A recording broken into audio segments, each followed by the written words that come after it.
الحمد لله رب العالمين، والعاقبة للمتقين، ولا عدوان إلا على الظالمين الجاحدين. يا رب، لك الحمد كما ينبغي لجلال وجهك ولعظيم سلطانك. سبحانك، لا نحصي ثناء عليك أنت كما أثنيت على نفسك. يا من يجيب دعاء المضطر في الظلم، يا كاشف الضر والبلوى مع السقم. قد نام وفدك حول البيت وانتبهوا، وأنت وحدك يا قيوم لم تنم. أدعوك ربي حزينا هائما قلقا، فارحم بكائي بحق البيت والحرم. إن كان جودك لا يرجوه ذو سفه، فمن يجود على العاصين بالكرم. مولاي، أشهد أن لا إله إلا الله وحده لا شريك له، وأشهد أن محمدا عبد الله ورسوله وصفيه وخليله.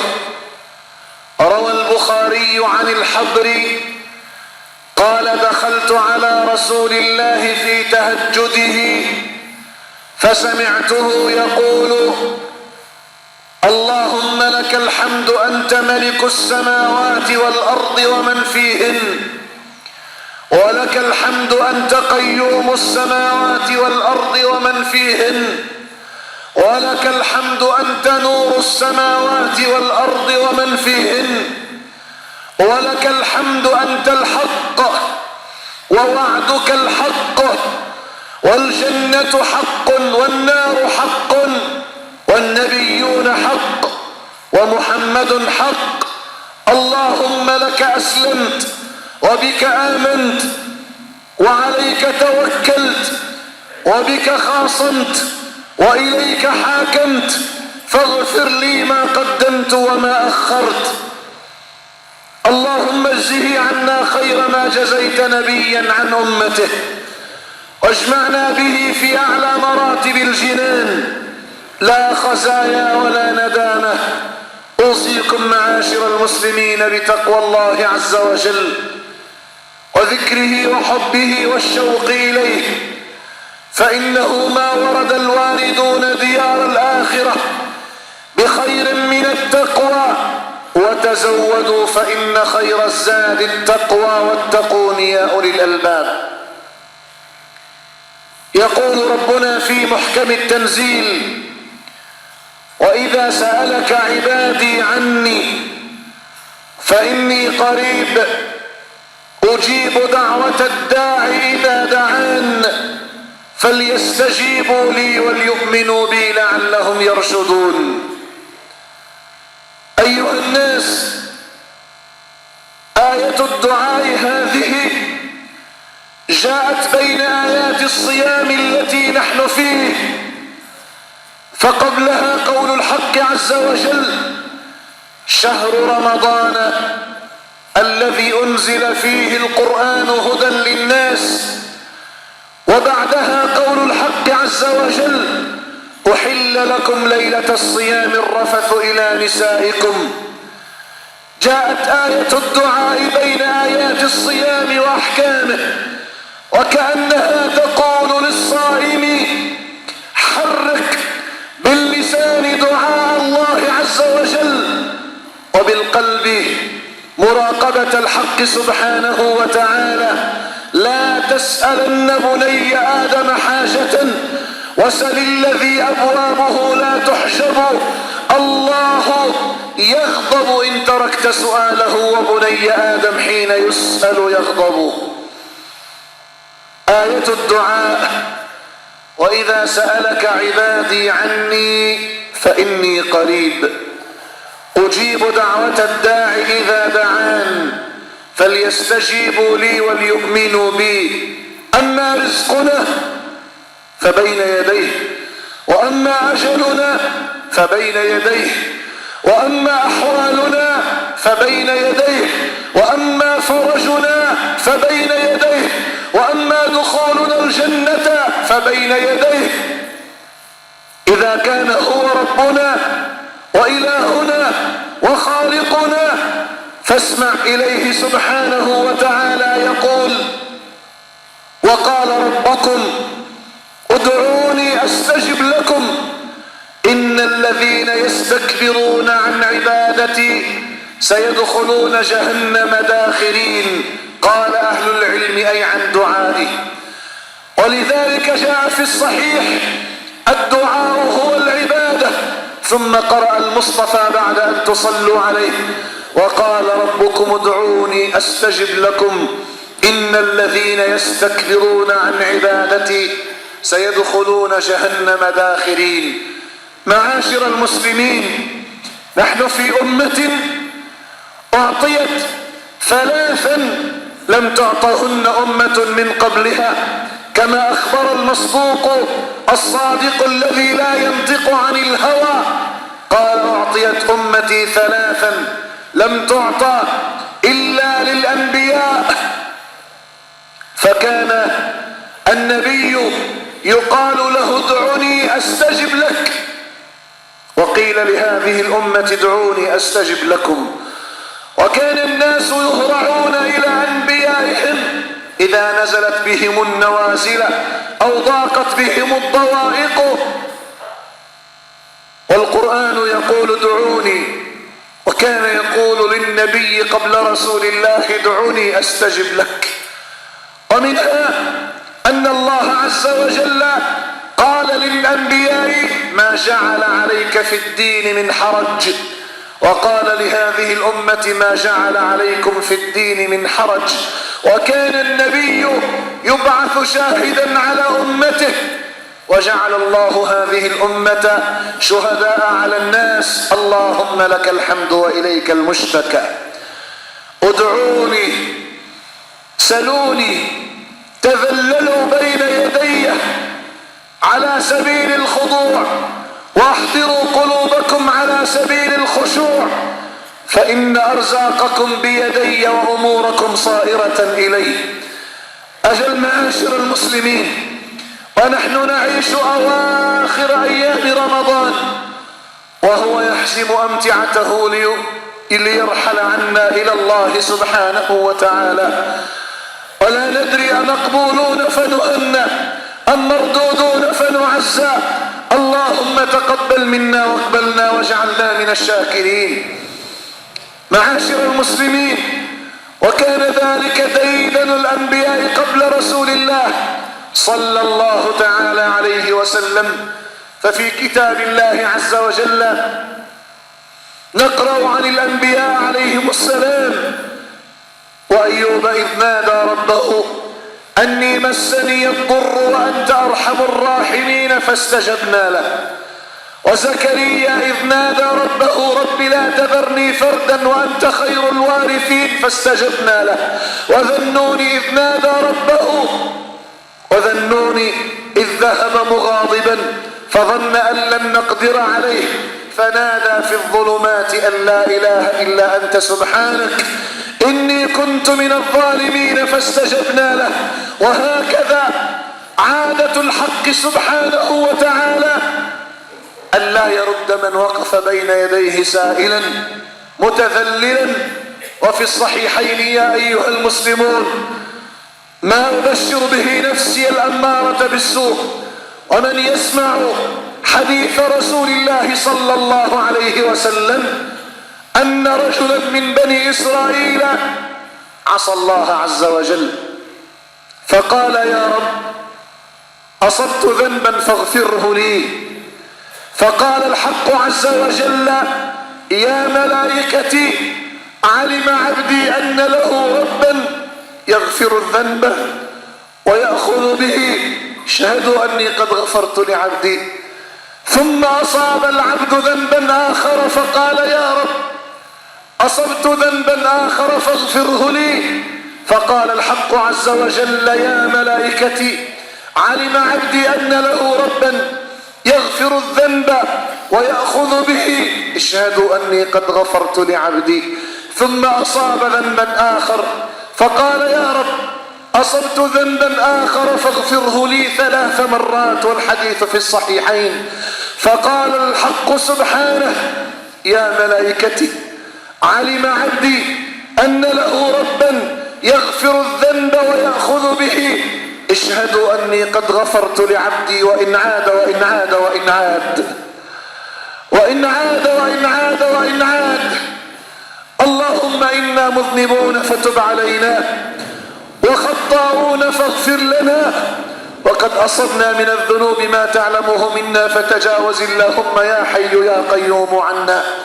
إنها أيام الإجابة وساعات القبول وليالي القدر الشريفة التي ما وفق إليها أحد إلا بسابق فضل الله عز وجل، ولا حرم منها المحرومون إلا بتجرؤهم وتمردهم على من بيده أرزاقهم وآجالهم وإليه صائرة أحوالهم. وإذا سألك عبادي عني فأجبهم قل لهم أني قريب أجيب دعوة الداعي إذا دعان. إيش تدعو؟ نحن ندعو وندعو وندعو يا شيخ والله لا يستجيب لنا. أتهزأ بالدعاء وتزدريه ونسيت ما صنع الدعاء؟ سهام الليل قد تخطي ولكن لها أمد وللأمد انقضاء. سهام الليل قد تخطي ولكن لها أمد وللأمد انتهاء. وسيجيبك الذي خلقك، وسيجيبك الذي رزقك، وسيجيبك الذي هداك يوم ضل أكثر العالمين. أيها المسلمون، ونحن في هذه الأيام العظيمة والليالي الفاضلة تساق إلينا البشرى حتى لا نقنط من رحمة الله سبحانه وتعالى. وفي الترمذي يقول المصطفى والذي نفسي بيده إن العبد ليدعو الله وهو عليه غضبان فيعرض عنه، ثم يدعوه فيعرض عنه، ثم يدعوه فيقول الحق عز وجل أبى عبدي أن يدعو غيري أشهدكم أني استجبت لعبدي. يا من لم نسأل سواه ولم نعبد غيره ولم نركع إلى غيره، نسألك اللهم أن تشملنا بعفوك الساعة أجمعين، وأن تكرمنا بالفرج القريب الذي تقر به العيون وتفرح له القلوب مولانا رب العالمين. إنها أيام الصيام وخاتمة رمضان التي اشتملت على ليلة القدر الشريفة التي لا يوافقها عبد يسأل الله عز وجل إلا استجيب له وغفر له. من قام ليلة القدر إيمانا واحتسابا غفر له ما تقدم من ذنبه. وهذه رواية الصحيحين. وفي النسائي وما تأخر، في النسائي من قام ليلة القدر إيمانا واحتسابا غفر له ما تقدم من ذنبه وما تأخر. فأي فضل نعيش وأي كرم من الله عز وجل عليه بنا يوم بلغنا هذه الليالي العظيمة وهذه الساعات الفاضلة الماتعة التي والذي لا إله غيره لو أنها وزنت بجبال الأرض لرجحتها. اللهم فلك الحمد ولك المنة علينا. أجل معاشر المسلمين، حبيبكم صلى الله عليه وسلم كان دائما الالتجاء إلى الله عز وجل ودائما السؤال لربه سبحانه وتعالى. إذا التقت صفوف الناس في القتال واعتمد المشركون على عدتهم وعددهم وزادهم، اعتمده على الله عز وجل يرفع يديه إلى الله كما روى الصديق حتى كادت تسقط بردته الشريفة عن كتفيه وعاتقيه يقول اللهم إن إنك إن تهلك هذه العصابة فلن تعبد بعدها في الأرض. والصديق يهيئ له بردته ويقول يا رسول الله والله لن يخزيك الله أبدا. أجل كذلكم كان الأنبياء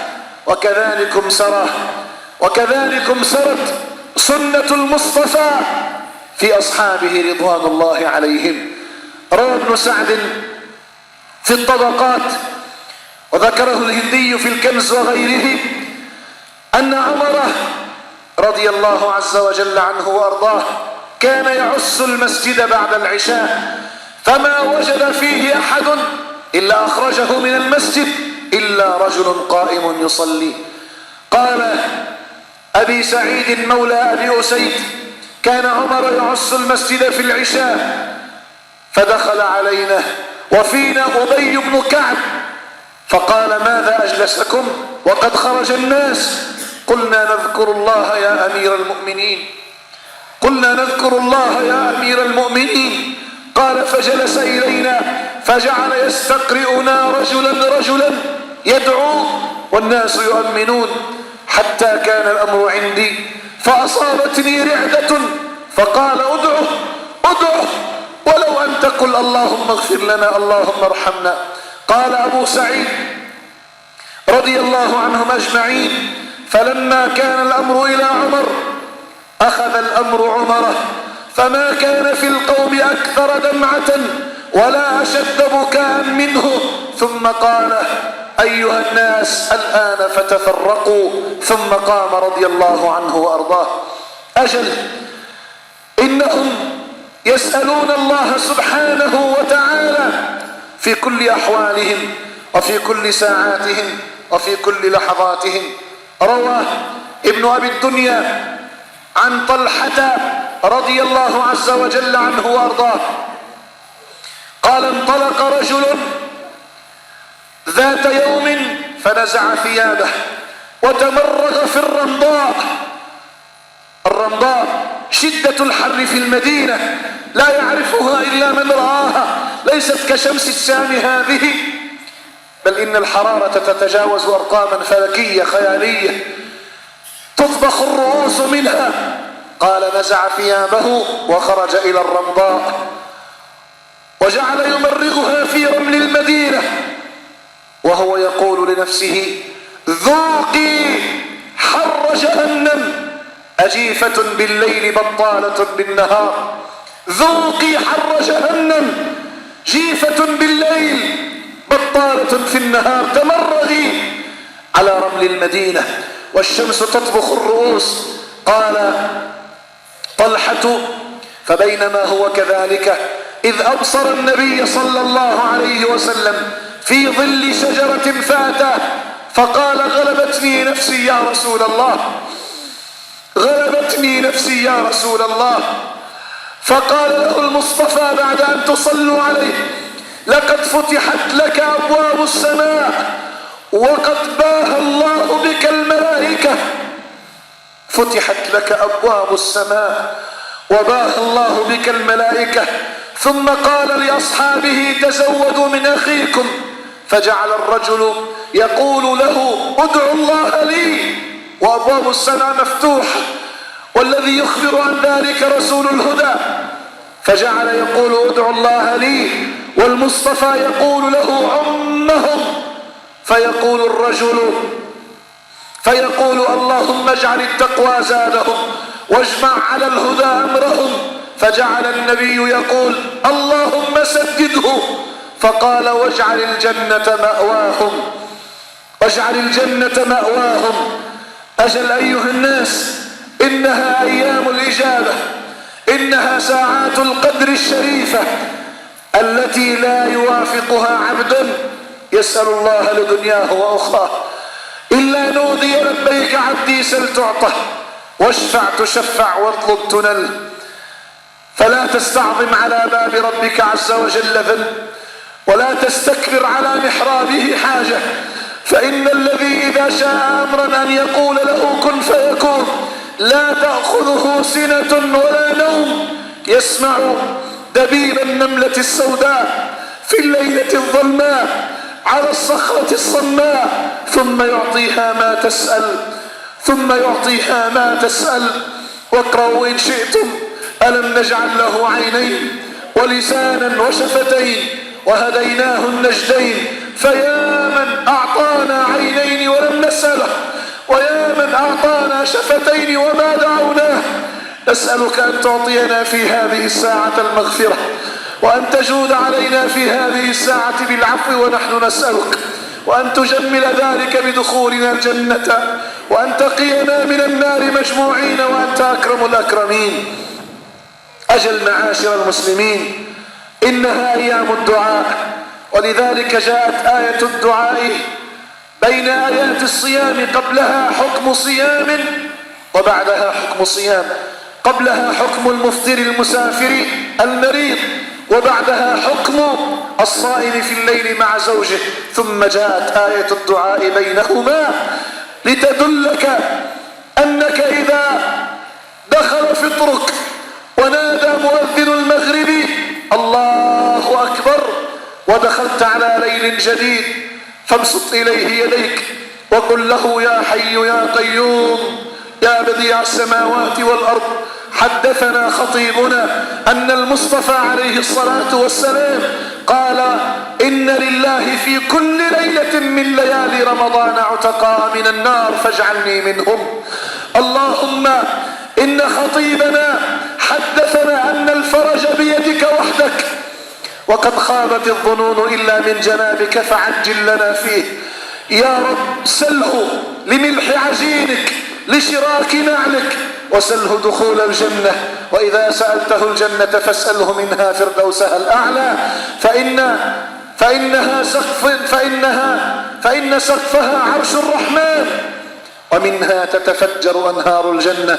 اللهم يا من يرى مكاننا ويسمع دعاءنا ولا يخفى عليه شيء من أمرنا، ها نحن بين يديك، تفضلت علينا وأدخلتنا بيتك طاهرين، فاجعل ذلك يا إلهنا حجة لنا يوم نلقاك وأنت راض عنا، واغفر لنا أجمعين، وهب المسيئين منا للمحسنين، وهبنا لسعة جودك وغفرانك أجمعين.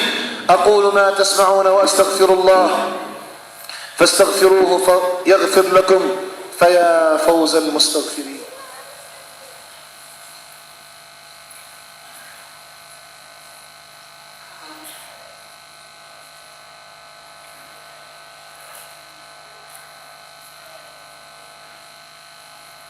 الحمد لله حمدا كثيرا كما أمر، أشكره وهو الذي وعد المزيد لمن شكر. أشهد أن لا إله إلا الله وحده لا شريك له، إقرارا بربوبيته وإرغاما لمن جحد به وكفر. أشهد أن محمدا عبد الله ورسوله خير الخلق والبشر. اللهم صل وسلم وبارك عليه، ما اتصلت عين بنظر أو سمعت أذن بخبر. وارض اللهم عن الأربعة الخلفاء السادة الحنفاء أبي بكر وعمر وعثمان وعلي، وعن الصحابة والقرابة والتابعين وتابعيهم بإحسان إلى يوم الدين. وارض عنا معهم برضوانك، واشملنا بعفوك وإحسانك أجمعين.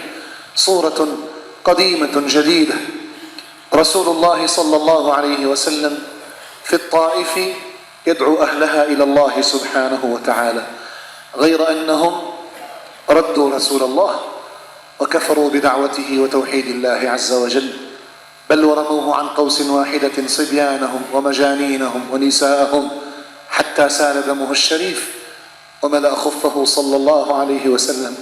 قال زيد وكان صاحبه في الهجرة الأولى: حتى أتى حائطا لعتبة وشيبة فرفع يديه إلى الله عز وجل.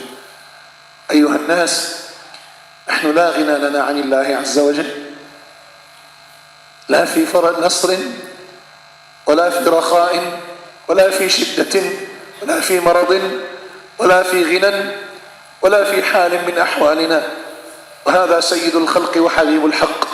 يقول زيد رضي الله عنه وارضاه: فرفع النبي يديه يقول: اللهم إليك أشكو ضعف قوتي وقلة حيلتي وهواني على الناس يا أرحم الراحمين. أنت رب المستضعفين وأنت ربي، إلى من تكلني؟ إلى عدو يتجهمني أم إلى قريب ملكته أمري إن لم يكن بك غضب علي فلا أبالي غير أن عافيتك هي أوسع عندي أعوذ بنور وجهك الذي أشرقت له الظلمات وصلح عليه أمر الدنيا والآخرة من أن ينزل بي غضبك أو يحل بي سخطك لك العتبى حتى ترضى لك العتبى حتى ترضى ولا حول ولا قوة إلا بالله وما هي إلا طرفة عين أو أقل من ذلك حتى نزل جبريل عليه السلام ومعه ملك الجبال يقول يا رسول الله يا رسول الله إن الله عز وجل أرسل إليك ملك الجبال قال ملك الجبال فمرني يا رسول الله أطبق عليهم الأخشبين والرحيم يقول لعل الله أن يخرج من أصلابهم من يعبد الله لا يشرك به شيئا فقط اكسر قلبك فقط اهم دمعك فقط تذلل على باب مولاك وما هي إلا وتأتيك إجابة من الله سبحانه وتعالى أقرب مما تتخيل فيعطيك الله عز وجل فوق ما سألت وينيلك ربي سبحانه وتعالى فوق ما رغبت وإذا ضيعت هذه الأيام فقد ضاع عمرك قال تعالى إنا أنزلناه في ليلة القدر وما أدراك ما ليلة القدر ليلة القدر خير من 1000 شهر تنزل الملائكة والروح فيها بإذن ربهم من كل أمر سلام هي حتى مطلع الفجر وفي الصحيحين التمسوها في الوتر من العشر الأواخر من رمضان فهي يا حي الله وجوهكم قريبة جدا منا قريبة جدا منا كان بعض الصالحين يقول لو أن الله أخفاها في العام كله في الحول كله لقمت الحول كله ألتمسها فكيف وقد أخفاها في العشر الأخير فكيف وقد أخفاها في هذه الليالي العظيمة ليلة القدر خير من عبادة 1000 شهر ليس فيها ليلة القدر فشمروا يا أيها الناس فشمروا فإن الأمر جد فشمروا فإن الأمر جد ولا يخرج الناس من رمضان بالجنة وتخرجون بالمسلسلات والأفلام والمسابقات وغيرها ولا يخرج الناس من رمضان بالعفو والمغفرة ونخرج نحن باللهو واللغو وإضاعة الأوقات اللهم عمر قلوبنا بحبك اللهم عمر قلوبنا بذكرك اللهم عمر قلوبنا بدوام الإقبال عليك ليلة القدر قد تكون في 21 أو 23 أو 25 أو 27 أو 29 وليس هذا محل تفصيلها فليرجع إلى كتب التفسير وغيرها لكنني أجزم كما كثير من أهل العلم أنها تتنقل في أيام السنة فتارة تأتي في 27 وعاما تأتي في 23 وغيرها في أوتار أخرى قد من الله على الأمة في هذا العام أنها صارت كلها مجتمعة في يوم واحد فهي مجتمعة على ليلة القدر وفي تفصيل أهل العلم يقولون لو أن المسلمين وقفوا في 8 من ذي الحجة لو أن المسلمين وقفوا يوم 8 من ذي الحجة على عرفات وأخطأوا في تقدير يوم عرفة ثم تبين لهم ذلك بعد أن ينفروا لكان حجهم صحيح ولكان الله عز وجل قد قبل حجهم مع أنهم تبينوا خطأ وقوفهم يوم 8 من ذي الحجة أقوله ولما نجتمع نحن في المساجد وندعو الله عز وجل ونذكره ونبكي بين يديه ونتهجد إليه ونختم القرآن على أعتابه هو أعز من أن يردنا وأن يحسب علينا وأن يقول لا في 21 أو في 27 لكن ابحثوا عنها معاشر المسلمين في هذه الليالي القادمة أما مسجدنا هذا العامر بكم فإنه بفضل الله عز وجل قد قام في صلاة التهجد والقيام من 2:30 ليلا قبل الفجر بساعة نصلي فيها 8 ركعات ونختم ب3 ركعات في الوتر وندعو الله عز وجل فيها وهذا من فضل الله علينا وسنستمر حتى ليلة العيد بإذن الله سبحانه وتعالى ما جعل الله لنا إلى ذلك سبيل إلا ليلة 27 وهي التي تصادف يوم الاثنين القادم ليلة الثلاثاء. يوم الاثنين القادم ليلة الثلاثاء تكون ليلة 27، وأغلب أهل العلم وأكثرهم على أنها مظنة ليلة القدر، مظنة ليلة القدر، لذلك يجتمع الناس فيها ويختم أهل مكة والمدينة وأئمة الحرمين فيها كتاب الله عز وجل، وتتنزل فيها الرحمات، ويباهي الحق عز وجل بالقائمين في بيوته ملائكة السماء، فأروا الله عز وجل منكم خيرا ولا تشغلنكم الدنيا بما فيها، فإن القرآن لما تكلم عليها قال وما متاع الحياة الدنيا وما الحياة الدنيا إلا متاع الغرور. أما في ليلة 27 فإن مسجدنا لن يغلق بإذن الله عز وجل من بعد صلاة التراويح التي تنتهي عند الساعة 11 إلا ربع. سيظل المسجد مفتوحا لمن يريد أن يقرأ القرآن العظيم أو أن يسهم في تنظيفه أو أن يسهم في تعطيره أو تبخيره، لذلك سيبقى المسجد بخدماته كلها مفتوح أمام القائمين. وأما قيامنا الفعلي فسيبدأ تماما عند الساعة 12:30 ليلا. إذا دقت ساعة 12:30 قمنا إلى صلاة التهجد، ونختم عند الساعة 3 بإذن الله عز وجل. نكون قد انتهينا من صلاة القيام والوتر في الساعة 3 أي قبل أذان الفجر ب45 دقيقة، ونتركها فرصة لمن أراد أن يتناول شيئا من السحور الذي سيهيئ الله عز وجل شيئا يسيرا منه في المسجد، ومن كان منزله قريب فبيته به أولى. إذن هكذا هو برنامجنا، والسعي لمغفرة الله عز وجل وعفوه سبحانه وتعالى. أما إذا ارتأيت أن تقومها في بيتك فافعل، لكن لا يلهينك عن القرآن العظيم والتهجد والقيام والدعاء شيء أبدا. واسأل الله عز وجل باللغة العامية باللغة العربية كلاما مسجوعا أو مصفوفا أو ليس مصفوفا، لأن الذي خلقك قال سبحانه وتعالى ومن آياته خلق السماوات والأرض واختلاف ألسنتكم وألوانكم ومن آياته منامكم بالليل والنهار وابتغاؤكم من فضله، فإن الله عز وجل يفهم عليك ويعلم حاجتك، بل إنه يسمع ما في ضمائر الصامتين. واعلموا معاشر المسلمين أن صدقة الفطر قد وجب إخراجها، فلا تتأخروا في إخراجها يرحمنا وإياكم الله، وهي 400 ليرة سورية كحد أدنى عن كل فرد. أما من استطاع أن يخرجها عينا فليفعل، يعني أرزا أو غير ذلك أو تمرا أو غير ذلك. لا تؤخرونها إلى صلاة العيد يرحمنا وإياكم الله. والجمعيات الخيرية في مسجدنا 15 جمعية يجمعون للفقراء والأرامل واليتامى والمساكين، فمدوا إليهم يد العون وأجزلوا لهم العطاء، وسيحصد عبد الله ما كان زارعا، فطوبى لعبد كان لله يزرع. هناك أوقات يستحب فيها الدعاء، هناك منهيات للدعاء، هناك أمثلة من الدعاء نتناولها بعد صلاة السنة في درسنا. بعد صلاة السنة أثابنا وإياكم الله، وارفعوا إلى الله عز وجل أكفكم وأحضروا بين يديه قلوبكم، واعلموا أنكم منظورون من جلاله، وأن الله سبحانه وتعالى أرسل موسى وهارون إلى فرعون وقال إنني معكما أسمع وأرى.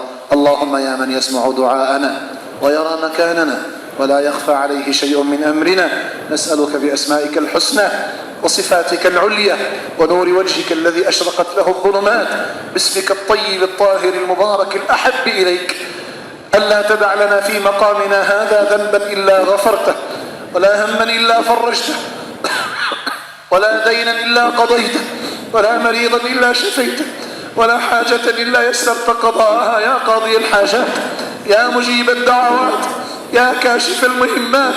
من أقامنا على بابه، من أذن لنا بمناجاته في محرابه، من يملك آجالنا، من يملك أرزاقنا، من إليه تصير أمورنا، من بيده أحوالنا، يا حي يا قيوم إلا أنت.